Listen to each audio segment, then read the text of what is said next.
Hoy quería compartir le he puesto como título Más que perdedores, porque voy a hablar de perder, ¿vale? De ser perdedores. Cuando Amanda estaba en infantil, en el cole, en ese tiempo yo no trabajaba y iba a buscarla y a llevarla y a buscarla. Y cogimos como una especie de, de, de reto, ¿no? De reto, no, de costumbre, que era cuando regresábamos a casa, ella me decía, vamos a hacer unas carreras, papá. Tenía 4 o 5 años, ¿verdad? Y claro, hacíamos una carrera de 4 o 5 metros y ella corría y yo también corría, pero yo me hacía el más lento y para dejarla ganar. Y ella siempre ganaba y claro, pues se ponía muy contenta y se ponía a celebrar la victoria y tal. Un buen día, recuerdo que, yo no sé, se me cruzaron los cables o no sé qué me habrá pasado por la cabeza.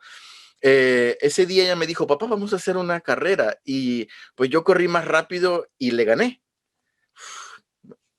Mejor que no. Se puso a llorar, pero de una manera desconsolada. Llegó a la casa llorando como una Magdalena porque había perdido, ¿no? Meditaba yo en aquel tiempo, ¿cómo es posible que una niña de 4 o 5 años, que era lo que tenía para esa época, tenga ya como tan internalizado lo que significa la victoria y lo que significa la derrota, ¿no? Lo doloroso que es perder, ¿no? Y lo importante para ellos que es ganar desde tan pequeño, ¿no? Y es que desde tan pequeño nos acostumbramos a querer ganar hasta el punto que nos sentimos terriblemente mal si perdemos, ¿no? Cuando perdemos, ¿no? Y hoy en día es rarísimo encontrar algún entorno, un área en donde no haya competitividad, ¿no? En donde hay áreas en donde incluso vale todo, vale casi todo, ¿no? Con tal de ganar. Hace rato mencionábamos lo de la política. Es impresionante cómo hoy en día vemos en el medio político donde prácticamente vale casi todo, o sea, mienten, hacen cosas, dicen una cosa y al otro día salen haciendo la otra, con tal de ganar y con tal de estar allí en el puesto político o que prevalezca su ideología y su cosa. Es impresionante, pero es lo que estamos viviendo hoy en día, ¿no? Y hace años, quería comentar una historia que es curiosa, porque hace años cuando eh, eh, hace años prediqué un mensaje, por algún lado tengo que tener escrito, ahora tengo la cosa de que quiero buscarlo, ¿no? Prediqué un mensaje el mensaje era acerca de la determinación y del esfuerzo, ¿no? Y recuerdo claramente que una de las ilustraciones que utilicé en el mensaje, uno de los ejemplos que utilicé en la predicación, era basado en un ciclista, en la vida de un ciclista llamado Lance Armstrong. No sé si habéis escuchado hablar de Lance Armstrong. Bueno, para los que no conocen la historia, este señor fue un ciclista norteamericano. Él está vivo todavía, pero ya está retirado, ¿no? Y en un momento importante de su carrera, ya estaba ganando eh, algunas competiciones y todo eso, pero y en algún momento importante de su carrera se le diagnosticó, cuentan que comenzó a vomitar sangre y eso, y lo llevaron al hospital y resultó que el hombre tenía cáncer testicular, ¿no? Y el cáncer se le había extendido al cerebro y a los pulmones, o sea, estaba ya bastante extendido, por lo que el tratamiento, la quimioterapia y todo lo que tuvo que hacerse en ese tiempo fue bastante agresivo y bastante duro para él, se le cayó el pelo y todo eso, pues lo típico, ¿no? Pero el hombre no solo eh, superó el cáncer, sino que volvió a las carreras después del cáncer y ganó 7 Tour de France. Es una de las competiciones más exigentes que hay. Los que conozcan un poquito acerca de ciclismo sabrán que es uno de los deportes más duros y más exigentes que hay, ¿no? Y yo recuerdo cuando estaba investigando para hacer esa predicación en ese tiempo, de que hablaba de la determinación, de ser un ejemplo y de tal, eh, leí una entrevista que le hicieron a él y él dijo cuando yo me enteré que tenía cáncer, le dije, cáncer, te has metido con la persona equivocada. No solamente te voy a vencer, sino que voy a volver a la competición. Y yo decía, wow, qué impresionante, ¿no? Este tipo es un ejemplo, ¿no? Y hasta el punto de que lo utilicé, ¿no? Con orgullo en mi mensaje, en mi predicación, ¿no? Y un par de años después de ese tiempo, de utilizarlo en ese mensaje, todavía era una celebridad en ese tiempo, ¿no? Se descubrió que el hombre se inyectaba sustancias prohibidas, ¿no? Él se dopaba, ¿no? Y hacía toda una serie de trucos y de engaños eh, para poder evitar, ¿no?, los controles y todo ese tipo de cosas. El hombre era un fraude, ¿no? Era un fraude impresionante, ¿no? De hecho, lo quise también traer a colación porque esta semana, justo la semana pasada, estaba leyendo en el periódico que se ha descubierto que incluso el hombre tenía un motor, un motorcito en su bicicleta. Y cuando iba, se notaba, pasaban los vídeos que le pinchaba el botoncito y ¡rum! Iba más rápido. El sinvergüenza, ¿no? O sea, increíble, ¿no? Y yo pensaba, pues gracias a Dios que estos mensajes no se grababan en el YouTube en aquella época, porque si no la gente estará diciendo, pero qué ejemplo está poniendo este, ¿no? Pero claro, en ese momento no se destapó, no se había destapado todavía el problema, ¿no? Yo lo vuelvo a poner de ejemplo en este momento, pero por lo contrario, ¿no?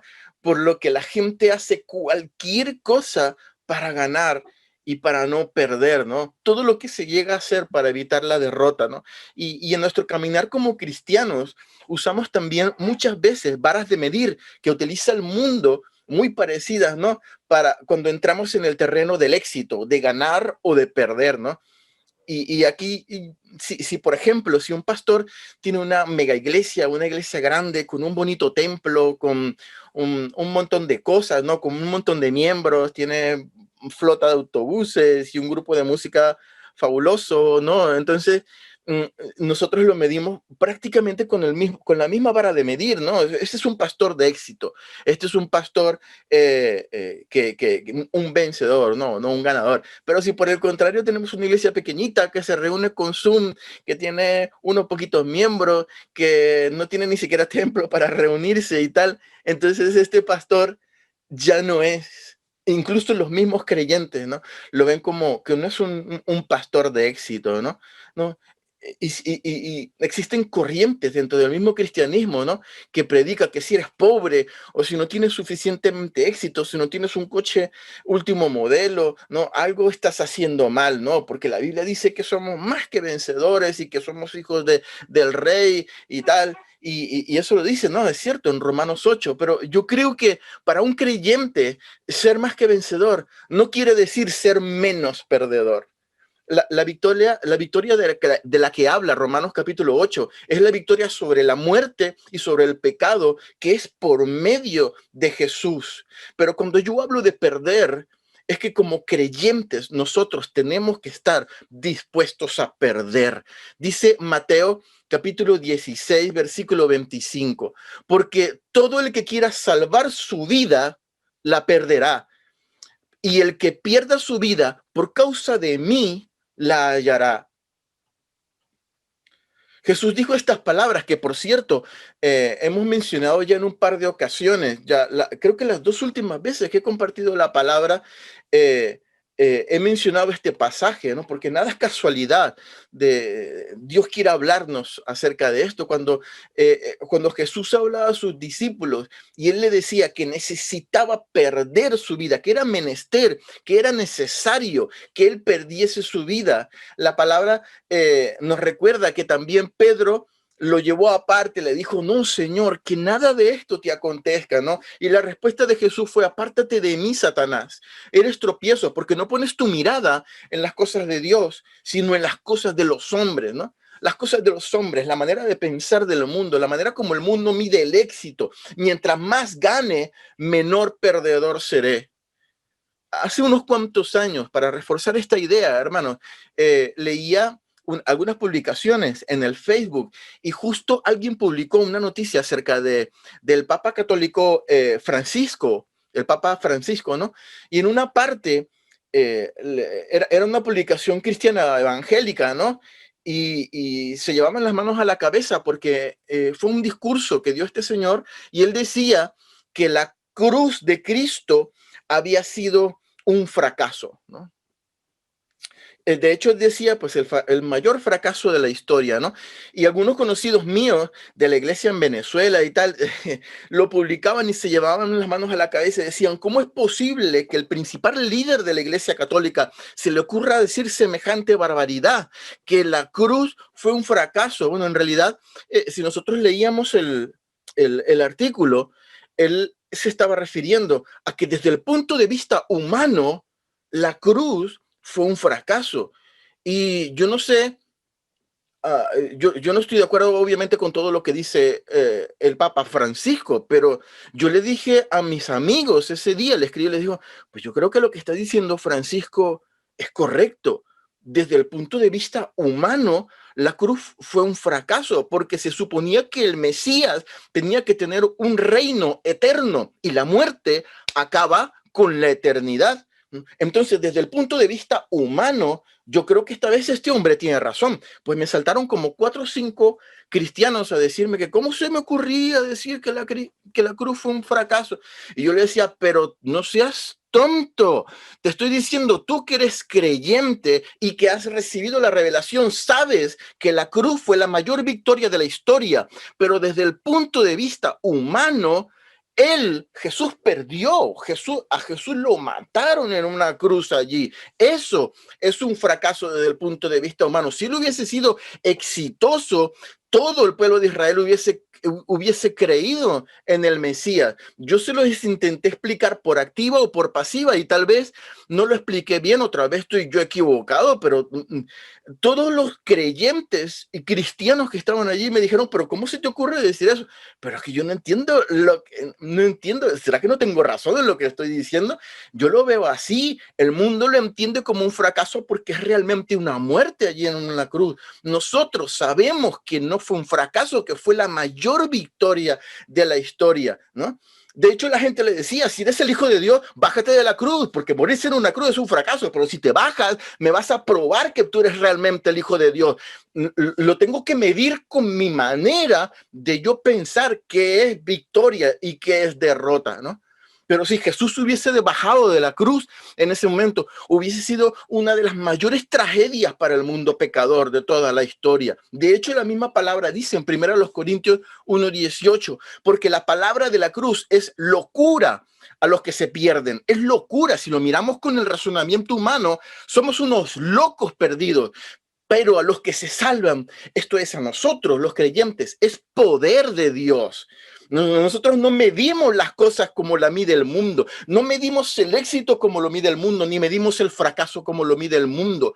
Para poder ganar, nosotros como creyentes tenemos que aprender a perder, hermanos. Un atleta debe aprender a perder toda su vida, debe perder horas de sueño para levantarse a entrenar, debe perder capas de grasa corporal para que su cuerpo funcione mejor, debe aprender a perderse trasnocho, a perderse sus comidas favoritas, su hamburguesa favorita, sus patatas fritas favoritas, porque él tiene que estar en plena forma para poder ser un victorioso, para poder ser un ganador en su disciplina. Y Jesús necesitaba perder su vida para poder convertirse en el salvador de la raza humana.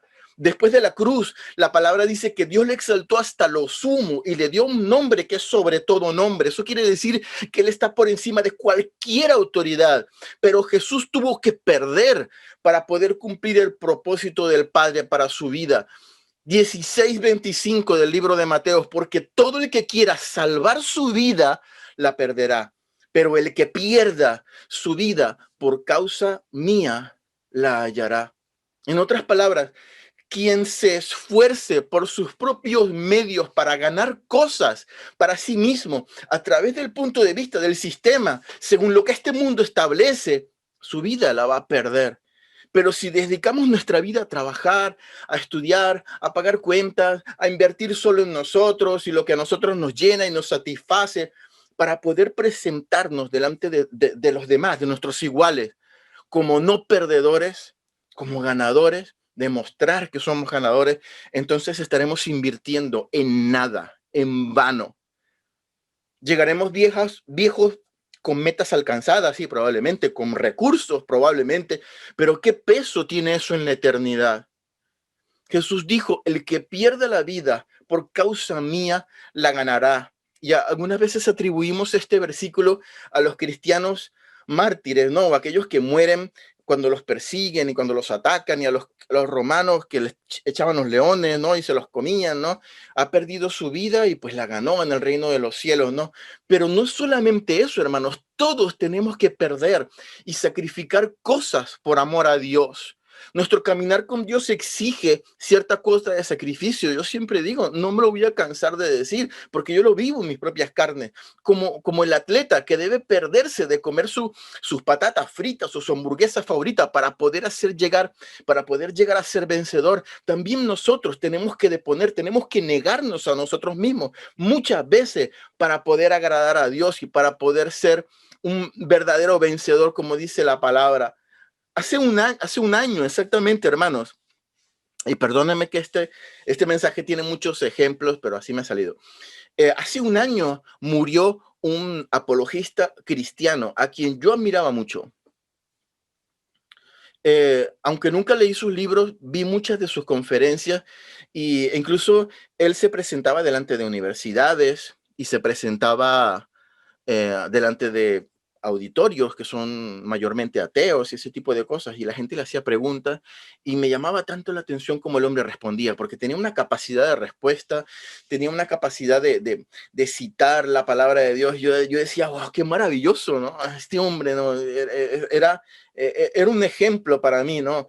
Y eh, un ejemplo de conocimiento bíblico, de dialéctica, era maravilloso, ¿no? ¿No? Y hay incluso una organización súper grande que tiene programas de radio, que tiene un montón de organizaciones que giran alrededor de él, que llevan su nombre, ¿no? Después de morir, hace un año, se destapó que el hombre había abusado de varias mujeres y usó su posición espiritual para conseguir su cometido, ¿no? Incluso había desviado fondos de la organización para, para pagarle cosas a esas mujeres y en ocasiones para callarles también la boca, ¿no? Y pues incluso, no sé si hoy en día se está hablando de cambiar el nombre incluso de la organización y todo. Fue terrible. Eso fue un golpe muy duro para su familia, me imagino, ¿no? Y también para su reputación. Después de muerto salen todo ese tipo de cosas, ¿no? Y, y, y sí, el hombre tenía mucho conocimiento y para mí sigue siendo respetable en ese área del conocimiento y de la manera como él hablaba, ¿no? Pero en su vida, lo que él tenía que perder, lo que él tenía que decirle, Señor, esto lo tengo que perder, esto lo tengo que sacrificar, aunque a mí me cause gratificación personal, aunque a mí me guste, esto lo tengo que sacrificar por mí, por agradarte a ti. En esa área, él falló. Lo usó para lo que necesitaba perder, lo usó para su gozo personal, para su gratificación personal. Este señor tenía problemas de espalda y necesitaba que constantemente le hicieran masajes, ¿no? Necesitaba masajes frecuentes para ayudarle con sus problemas de espalda. Pero yo le decía a Sandra, Sandra, pero si tú tienes problemas de espalda y tienes problemas al mismo tiempo para controlar y para refrenar tu sexualidad y quieres agradar a Dios y quieres dar buen testimonio, pues entonces no te busques una masajista, un bombón voluptuoso de 20 años que te empiece a tocar, ¿no? Por muy buena que sea, uno tiene que ser sabio en ese aspecto, ¿no? Y este señor, claro, como él era conferencista y vendía libros y todo eso, hizo dinero y el dinero pues lo invirtió. Y en una de las inversiones que él hizo fue un spa, ¿no? Un salón de masajes, ¿no? Yo pensaba, incluso el salón de masajes se llama El Toque del Edén. Eh, yo pensaba, pero si tú tienes problemas de alcohol, por ejemplo, y quieres dejarlo porque quieres agradar a Dios, pues no montes una licorería, por favor, monta una papelería, monta, qué sé yo, una cosa para vender móviles e internet, cosas por el estilo, no montes una licorería, ¿no? Y yo decía, pues este hombre dio pie y no fue sabio en esa área de su vida, ¿no? Sabes que si hay cosas en tu vida, en mi vida, que tenemos que perder por amor a Él, seamos sabios en nuestro caminar, hermanos. Si queremos, por ejemplo, dejar el tabaco porque tenemos problemas con el tabaco, sabemos que hay lugares donde no tenemos que ir y hay personas con las que no tenemos que estar. Y si hay personas con las que no queremos distanciarnos porque son amigos queridos, porque son familiares queridos, entonces hablemos y digámosle, mira, yo quiero dejar el tabaco, por favor, no fumes delante de mí si te provoca y si te apetece y si me quieres de verdad, sal al balcón o hazlo en otro momento, ¿no? Y si ellos te quieren y son sinceros contigo, pues yo creo que lo harán, ¿no? Y si no lo hacen, pues tienen un problema, ¿no? No te tienen con suficiente estima, ¿no? Harán un poquito de esfuerzo por ti, pero la idea es saber en nuestra vida qué es lo que tenemos que perder y dedicarnos y saber que tenemos que perder esas cosas para poder ganar nuestra vida para Cristo, ¿no? ¿Cuánto tiempo perdemos si le dedicamos a cosas que nos gustan, pero que no son provechosas, que lo podemos invertir en lectura de la palabra, en orar un poco, en presentarnos delante de Dios, intercediendo por otras personas? Hermano, yo quiero ser un perdedor. Yo quiero perder todo aquello que tengo que perder para ganar lo que realmente importa y lo que no es perecedero. Pablo le escribió a los filipenses y le dice en Filipenses capítulo 3 versículo 8, ciertamente aún estimo todas las cosas como pérdida por la excelencia del conocimiento de Cristo Jesús mi Señor, por amor del cual lo he perdido todo y lo tengo por basura para ganar a Cristo. Pablo decía, mira, todo mi conocimiento, todo el tiempo que yo invertí desde mi niñez, desde mi juventud, estudiando la ley, estudiando la Torá, estudiando la teología, para mí es una pérdida si lo comparo con el valor que tiene conocer a Dios, pasar tiempo con Él, tener tiempo de comunión de calidad con Él. Obviamente, ser excelente en nuestros trabajos, en nuestros estudios, en nuestro entorno, no solamente es parte de nuestro testimonio, tenemos que hacerlo así, es algo importante.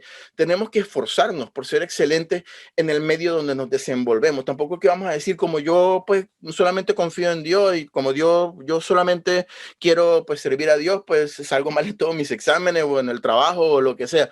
No, yo creo que eso también es importante y tenemos que saber que damos testimonios en nuestras áreas de nuestras vidas, pero recordamos estas palabras de Pablo y que Pablo dijo todo eso, aunque es importante comparado con la excelencia del conocimiento, de conocer a Cristo, no tiene nada que ver, no, nada de eso es comparable con el valor que tiene conocer a Cristo. Ojalá nosotros podamos como cristianos entender que todas esas cosas que nos gustan, que todas esas cosas que tenemos hábitos de hacer, que todas esas cosas que nos hacen perder tiempo y que no nos hacen acercarnos a Dios, compararlos con el conocimiento, con pasar tiempo de calidad con el Señor, de conocer su palabra, de conocer lo que Dios quiere para nuestras vidas a través de la oración, de interceder por otras personas que necesitan nuestras oraciones también,